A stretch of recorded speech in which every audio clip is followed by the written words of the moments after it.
ఇక వైరాలో రైతు ఆశీర్వాద సభ సన్నాహక సమావేశంలో డిప్యూటీ సీఎం భట్టి విక్రమార్క మాట్లాడుతున్నారు. లైవ్ ద్వారా చూద్దాం. మొత్తం నిజమే అంతా హౌసింగ్ జరిగింది, వాళ్ళు చెప్తా ఉండే దోపిడీ జరిగిందని. ఇంకా ఏ ముఖం పెట్టుకొని బయటకు వచ్చి మీరు మాట్లాడుతున్నారు? ఒకసారి ఆ వార్తలు వాళ్ళు మాట్లాడే విధానం చూస్తూ ఉంటే నిజంగా ఇంకా ఎట్లా వీళ్ళు తల ఎత్తుకొని ఎట్లా ఉంటున్నారు బయటికి అంటే వాళ్ళ ఆలోచన అంతా ఒకటే,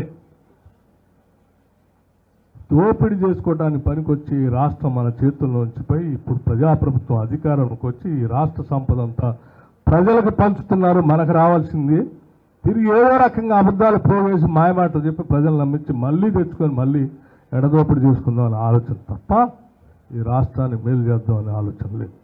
అందుకే పొద్దున్న లేస్తే ఒక పేపర్ పెట్టుకున్నారు, సోషల్ మీడియా పెట్టుకున్నారు, అడ్డగోలు అబద్ధాలు చెప్పుకుంటూ తిరుగుతూ ఉన్నారు. అందుకే ఈరోజు రాష్ట్ర ముఖ్యమంత్రి రేవంత్ రెడ్డి గారు కానీ క్యాబినెట్లో ఉన్న మంత్రులు కానీ వాస్తవాల ప్రజల దగ్గర తీసుకొని వెళ్ళి చెప్పి ఈ రాష్ట్ర సంపద ఈ రకంగా ఉంది, ఈ సంపదలో ఇంతమందికి ఈ రకంగా పంచాం, ప్రతి రూపాయి పోగేస్తున్నాం, వేసేసిన ప్రతి రూపాయిని ప్రజలకి పంచుతున్నాం, దీని లెక్కలు ఇది నేరుగా వారి అకౌంట్లో పడ్డాయి ఇంత అని చెప్పేటువంటి సభ చాలా స్పష్టంగా చేయబోతాం.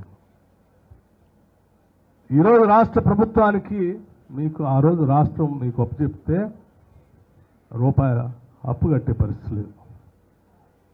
2.5 సంవత్సరాల నుంచి కేసీఆర్ అప్పు కట్టడానికి మన ఆదాయం అంతా సరిపోతాం. కేసీఆర్ అప్పు నువ్వు చేసిన అప్పు దానికి అసలు వడ్డీ కట్టడానికి దాదాపు సంవత్సరానికి 76,000 కోట్ల రూపాయలు 76,000 కోట్ల రూపాయలు మహానుభావుడు కేసీఆర్ చేసిన అప్పుకి అసలు వడ్డీ కట్టడానికే మనం అయిపోతా ఉన్నాం. పాత రోజుల్లో ఎవరైనా పొలాలు రైతులు మీ అంతా తెలుసు, ఎవరికైనా కౌలుకి ఇస్తే కౌలు తీసుకున్న వ్యక్తి ఇది నాది కాదు కదా, సంవత్సరమే కదా నేను కౌలు చేసుకొని పోతున్నా, ఈ భూమి సారం ఏమైంది మొత్తం అంతా గుంజిపోతాం అని చెప్పి పీల్చి పిప్పి చేసి ఆ పొలాన్ని వదిలేసి వెళ్ళిపోయాడు. రైతు అర్థం చేసుకొని మళ్ళీ ఇచ్చేవాడు కదా.